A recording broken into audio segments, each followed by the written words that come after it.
medicine with respect to translational medicine, understanding small molecules, how it changes mortality, is heart failure. Okay, nowhere else has translational medicine worked so well. Like one receptor, one molecule, one receptor, one molecule, and it changes mortality. This is how these are things. Just now we discussed. Everything is one receptor, one molecule. Okay, one receptor. So translational medicine at its most superior best is actually seen with heart failure medicine. Heart failure line of therapy. So you have ACE inhibitors, ARBs, beta blockers, ARNIs, diuretics, SGLT2 inhibitors, MRE, ivabradine, whereas you got an isoniazid. Now, Kanchan, if God tells you, I'm going to give you only one drug, which will be the best drug for you? If say I have heart failure, and God tells you take one drug out of this, and that is the maximum you can do. You cannot take more than one drug. What will you use? I've got the whole thing. So in short, which is the drug that has proven to reduce mortality the maximum? That's the question. So it's beta blockers. So if tomorrow someone asks me what I want to take, I'll take beta blockers. Okay, I'll take beta blockers. That's the first drug I'll take. But beta blockers, being what it is, it's a phenomenal drug because of the fact that it actually reduces one of your basic elements of heart failure, which is SNS, sympathetic nervous system. So heart failure is completely divided into three parts. Okay, one is because of overactivity of the sympathetic nervous system, the other is the overactivity of the RAS system, and the third is the underactivity of the natriuretic peptide system. And that is also the reason that whenever you have heart failure, one of the biomarkers that you normally choose is BNP. Okay, because these two systems you can't find any which ways. This system you can actually figure out. Okay, by doing NT-proBNP or BNP. There are two different things, BNP and NT-proBNP. The NT-proBNP is usually used when there is a renal issue, whereas BNP is when you don't have a renal issue. Okay, and they've got different cutoff points. Okay, so one more than 125 on an average for NT-proBNP indicates that there is heart failure. Okay, there are other false positives also, but remember this, in a clear-cut case of heart failure, when the NT-proBNP is more than 125, you can definitely assume the fact that this patient is in volume or a pressure overload. Okay, that's what NT-proBNP is, and that's why you don't have the rest of the findings in anything. Of course, there is something called a soluble tuberogenesis soluble factor. This is something very different, which is also there, but that is not freely available. Okay, there is something SST, it is called tuberogenesis factor. Okay, that is also like the NT-proBNP, but we don't freely use that as much. Okay, so NT-proBNP again for so how do you use your NT-proBNP? So your NT-proBNP is used in diagnostic sense. Okay. Of course, what you must remember is your clinical diagnosis is better than your NT-proBNP. Remember this. Your clinical diagnosis is much higher than your NT-proBNP. Remember, this biomarker industry cannot come in the middle of our clinical diagnosis. Our clinical diagnosis is number one. The only biomarker that has stood the test of time is troponin, where it will make a little bit more difference. But there also, in the presence of a probability of a chest pain and an ECG that's elevated, the troponin works. Right? Others troponin will not work in an average ICU patient. Similarly, an NT-proBNP is one of that systems which you will only add to what you're going to do. So what did people try to do? They tried to look at this NT-proBNP and started treating the heart failure. So if the NT-proBNP comes down, you're in a good situation because volume overload is coming down. So every 3 to 6 months, repeat the NT-proBNP and see what's happening. You understand? So you start guideline-directed medical therapy. 3 months later, repeat the NT-proBNP. NT-proBNP is coming down, you're doing better. But that has not proven to change mortality. That kind of protocol has not changed mortality. That you repeat NT-proBNP and see. But normally what you want to do is, if the NT-proBNP is going higher, then I would like to figure out whether the heart is suffering further. That is how it is. If the NT-proBNP is going higher, then I will do an ECG, I will do an echocardiography, I will do an MRI, cardiac MRI. Do you understand? If the NT-proBNP is higher, to understand whether there is something further happening over there. That's why I use the NT-proBNP. So, diagnostic sense, I don't need the NT-proBNP. On the titration of the drugs, I really doesn't make a difference. But if I want to diagnose new form condition, that the heart failure which was 30 has become 10. There is something further that is occurring, maybe an NT-proBNP might help me. Clear on that? You use a biomarker over here. So for heart failure, the marker you should remember is NT-proBNP. So clear on this? Well, up till 1987, as I said, the only thing that we had in heart failure was, was to use somehow diuretics and a little bit of beta blocker till in 1990s, early 90s, ACE inhibitors came in. It was very phenomenal to actually have an ACE inhibitor in place which is targeting one of the pathophysiological mechanisms. Okay, till then we don't have anything that was targeting the pathophysiological mechanisms. The beta blocker that you would use, okay, the beta blocker that you would use is basically only 3 of them. Which are the 3 beta blockers that will probably work? So bisoprolol, carvedilol, and extended release metoprolol. It's not just regular metoprolol. It is extended release metoprolol, bisoprolol, and carvedilol in right doses, in good doses. That is the beta blocker that you'd use. All right. Now, if Atul God decides to give you 4 drugs out of these, which are the 4 drugs that you would want to use in these cases? First diuretic. First diuretic. Okay. Beta blockers. Beta blockers. Arnis. And SGLT2. So the answer to this is what Niharik will also take to live long? Huh? Sir, Vericiguat also. You will add Vericiguat also. If you add all of these things, you will not be able to have food also. So you're going to have Vericiguat also. So diuretics or MRA. instead of diuretics, I'll put the MRA. Diuretics only for. And you'll put the MRA. And will you continue Vericiguat? No. That is only Arnis koi. Anyone differing from this? Huh? So Kanchan wants to start isolazine. Okay. Anyone differing? So the answer is this. So the core 4 in heart failure management, the core 4 is only these 4. The core 4. Diuretics have never improved mortality. Has never and never improved mortality. Okay, diuretics have never improved mortality in any trial. Remember this. Rest every drug has improved mortality, but diuretic has not improved mortality. So diuretic is out of question.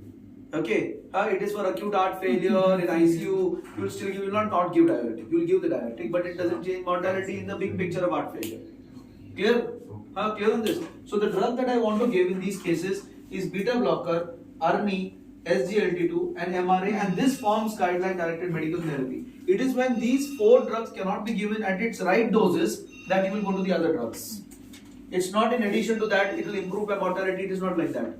Okay, these 4 drugs have to be there to its maximum effect, to its maximum tolerable dose.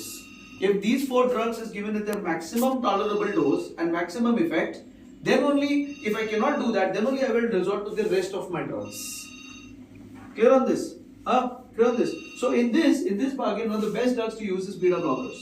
Okay, now this beta blocker, so what happens? What do I want to target with my beta blocker? Of course, I'm going to put all the 4 together, but there has to be a target to my patient. So if a patient comes into the ICU, I would probably not want to give beta blocker when it is markedly congested.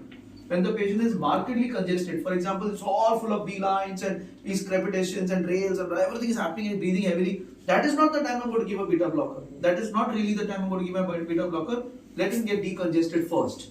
So I will not be giving my beta blocker in the event that the patient is markedly congested. Okay, so the time my patient becomes less congested, I don't want it to be completely dry also. Less congested, I will start the patient on a beta blocker, of which carvedilol, bisoprolol, extended release metoprolol is what I want to give.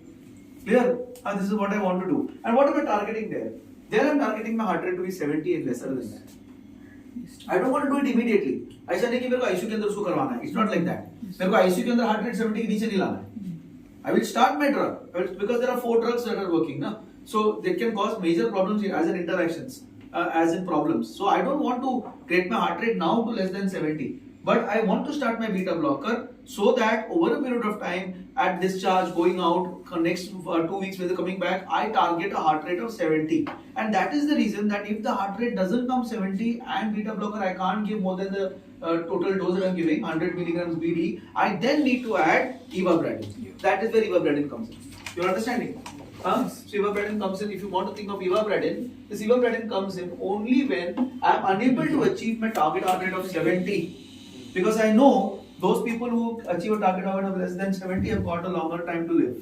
Okay, they got a longer time to live, and that is the reason that if I'm putting this patient on beta blocker, I've reached the target doses, or beta blocker is causing hypotension, causing cough, causing bronchospasm, something like that is happening. That is the time I would put this patient on ivabradine to get my heart rate to below 70 because I know these patients will live longer.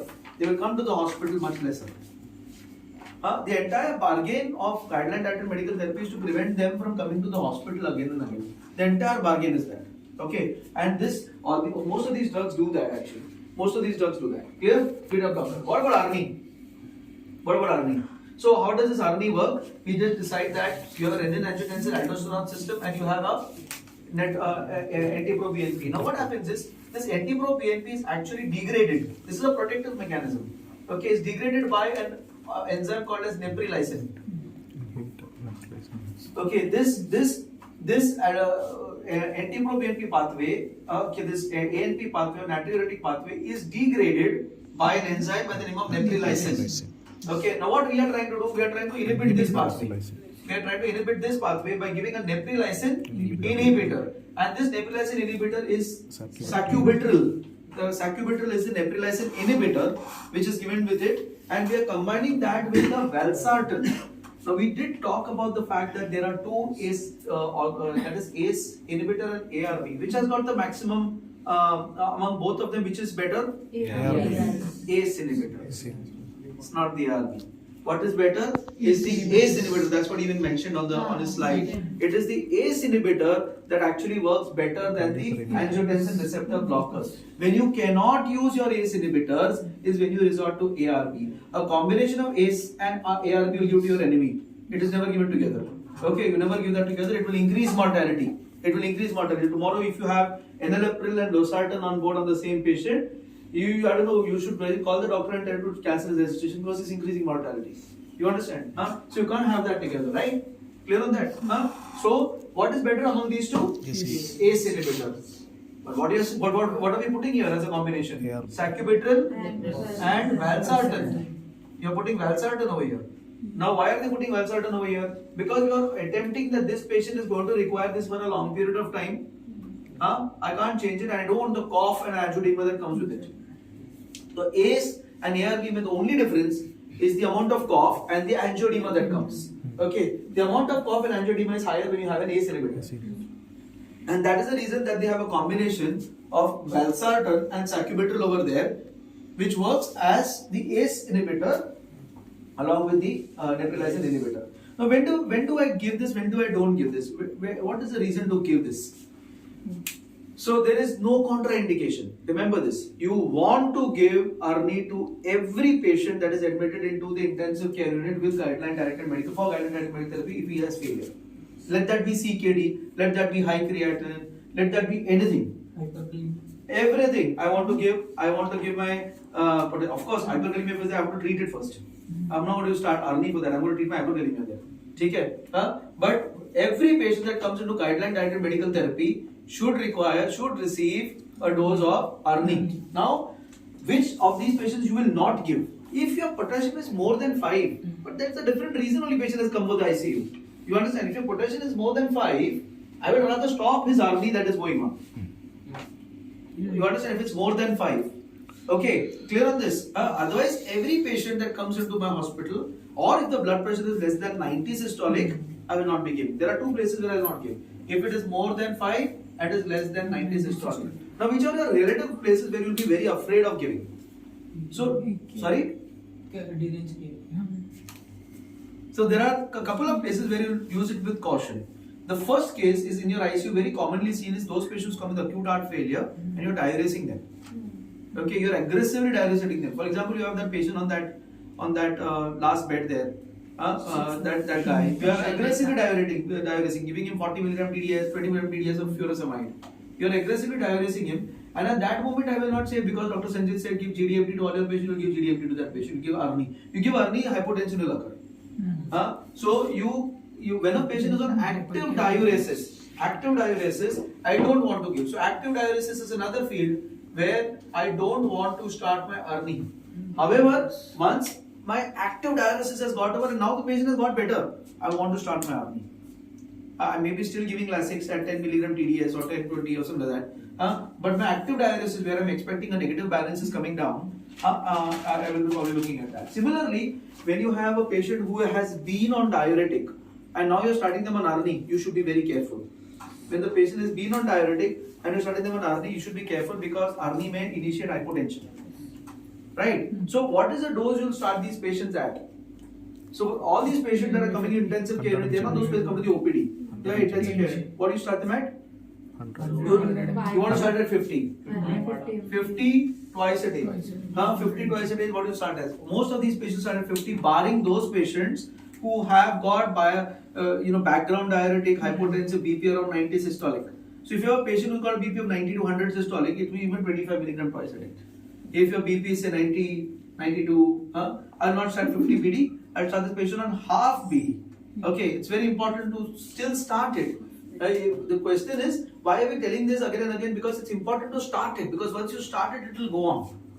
Okay, if you do not start it, it will never start. That's why starting that ARNI becomes very, very important in such patients. And I would start it at even at half BD if the BP say 90 to 100 systolic. Right? Now, what is my target?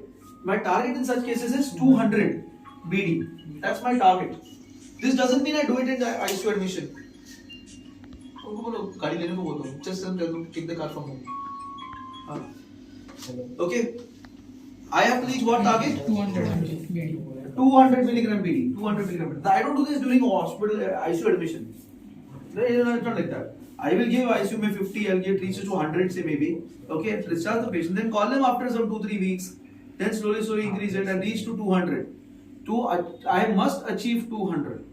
Okay, the mortality benefits are seen only at 200.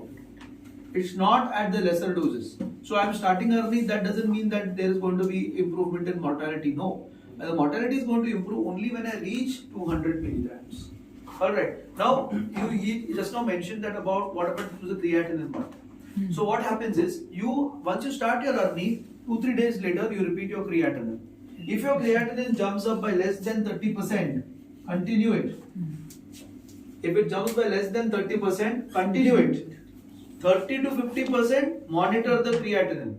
30 to 50%, monitor the creatinine more regularly. More than 50% jump, stop it. 30, less than 30%, start monitoring it. Less than, don't do anything, just continue. If the creatinine was 1, became 1.3, just continue, don't worry. Creatinine 1 becomes 1.5. Start monitoring regularly. Becomes 1.7, stop it. 1.7, stop it. So more than 50% agar ho gaya, stop the ARNI. Usually this will not occur. If this is occurring, then there is some other cause for the hyperkalemia. Understand that. Usually that is not occurring. ARNI will not cause the potassium to go up as much. Remember this. Okay, ARNI will not cause the potassium to go up like that, or potassium or creatinine to go up. It will not occur.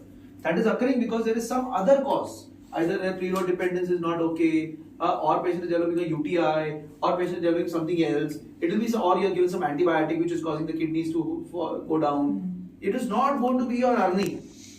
Okay, it's unlikely. Because what is ARNI doing? ARNI is decongesting.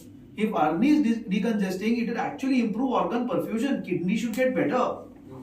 You are understanding? If ARNI is decongesting, removing volume overload, getting off the NT-proBNP, getting the nitrogenesis to occur, what should occur? The kidney should get better. Isn't it? The kidney should get better. The kidneys actually should get better. The potassium should get better. If the other way around is occurring, it is usually not the ARNI. It is usually something else. Either a UTI, or you're given some K-sol, or some K-mac, or something else is working on this patient which is causing the potassium to go up, or the creatinine to go up. Clear on this? So, what is the thinking? Even though the potassium will go up, I will treat the potassium cause, but I will restart the ARNI in some time. That's the thinking. Because the mortality benefit is just lower to beta blockers. The mortality benefit for ARNI is just lower to the beta blockers. That's why putting those ARNIs in place is very, very, very essential. Very, very essential in place. It is only when the ARNI you cannot give, which is unlikely, that you will resort to ACE, ARBs and things like that. Or the rest of the drugs. Clear? But on all practical purposes, every patient of GDMT or your family, somebody who is in HFrEF, should receive ARNI. And now the indication has gone even for preserved ejection fraction. Okay, heart failure preserved ejection fraction. Right? So HFrEF, there is no doubt about it. You have to start ARNI, you have to ensure that the ARNI is inside. So even for patients of CKD, whose creatinine is say 5, non-oliguric in phase, give them the ARNI. give them the Arni. Why is it going to improve? Because it is offloading the heart. Because it is offloading the heart, it is going to improve the renal systems. It is not going to harm anything over there, right? So even if the patient is in CKD, even if the patient's creatinine is high, I will still give the patient an Arni. There is no contraindication there. Clear on this? Clear on this? So Arni becomes very, very essential over your Arni, right? Arni becomes one of the basic drugs with which you want to work.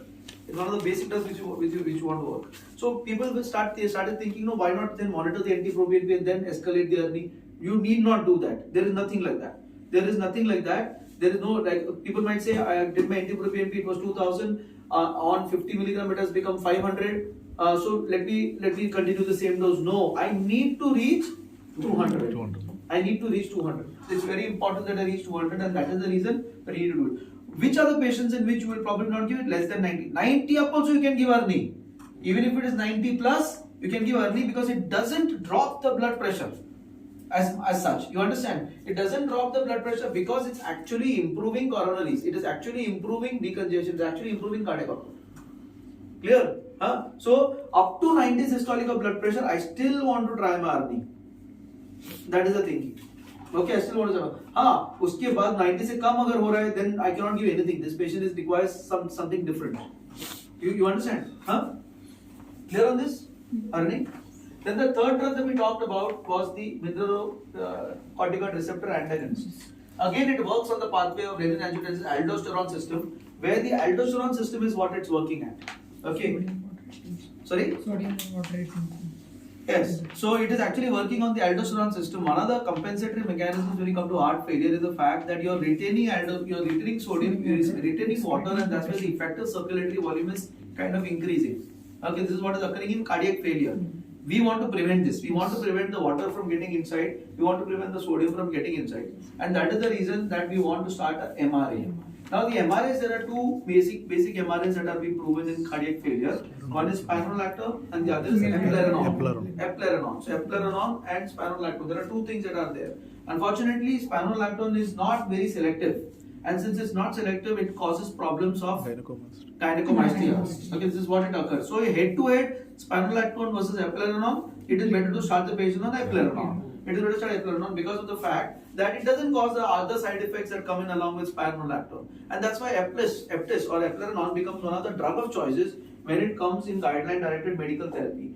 Where you will not use it? You will not use this, even Arni for that matter. I forgot to say Arni, if there is severe hepatic failure.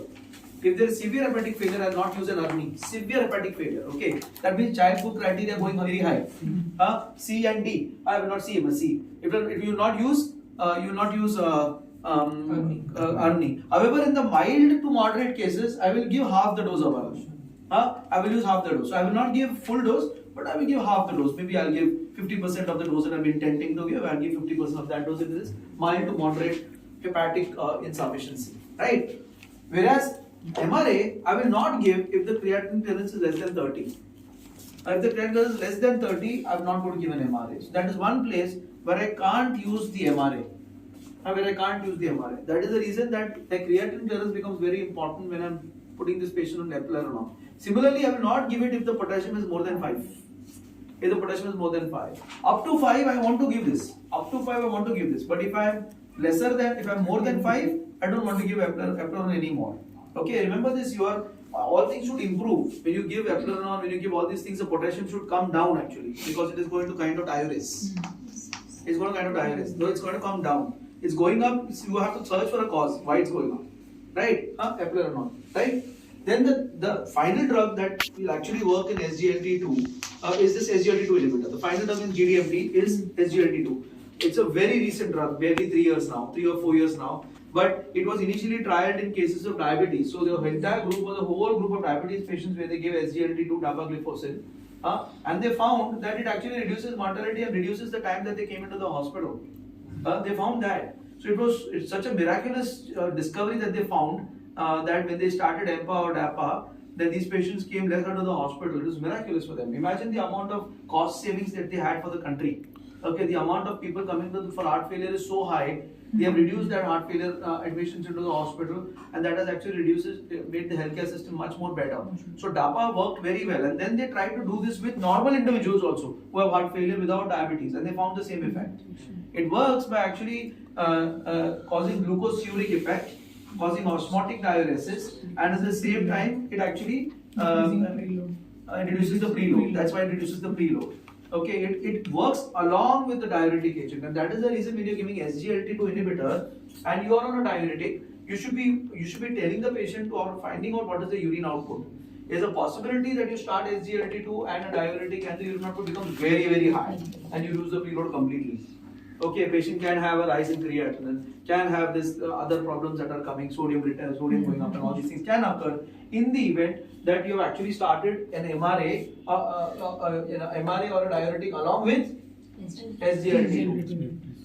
But on an average, every patient should receive a dapagliflozin, unless the patient has got a history of having urinary tract infections. Because it is glucosuric, there is always a chance of having UTIs that are repeated. Okay, so that is one place where you will probably think of DAPA. Now, coming to the rest, Veracicot is also known to reduce mortality. However, the evidence for this is very, very low. It's very, very low. You may want to give it when you can't give the rest of the medicines. You understand? You may want to get a soluble like CG inhibitor or SG inhibitor, this is called. It is called CGMP. It works on the CGMP and thus it improves cardiac contractility. In effect, reduces mortality over a period of time. Okay. Of course, when you're not able to use the rest, I'll use that. Similar situation with isolazine. Absolutely similar situation isolazine too, where the dose is very high, 3 times in a day, 2 tablets 3 times a day. That's the target you want to achieve with isolazine. Okay, 2 tablets 3 times a day, what you want to achieve with isolazine. So, in short, the entire GDMP wears around 4 drugs. Which are the 4 drugs? Beta blocker, alanine, SGLT2 and MRA. So as people looking after patients in the intensive care unit, you should ensure that you at least start the drug. You may not want to start it at a high amount, but at least start the drug. Once you start the drug, then it will be caught on, and then the good cardiologist will actually keep on increasing the dose based on the symptoms of this patient. So you will be looking at a number of interventions, potassium, creatinine, how the patient is feeling, is he breathless, is he getting orthopneic, not orthopneic, dyspnea, things like that. Look at all of these things, 6-minute walk test, the whole world they'll do. And then they will say, let's increase this. Clear? So this is entirely guideline directed medical therapy. Any questions on this? Any questions?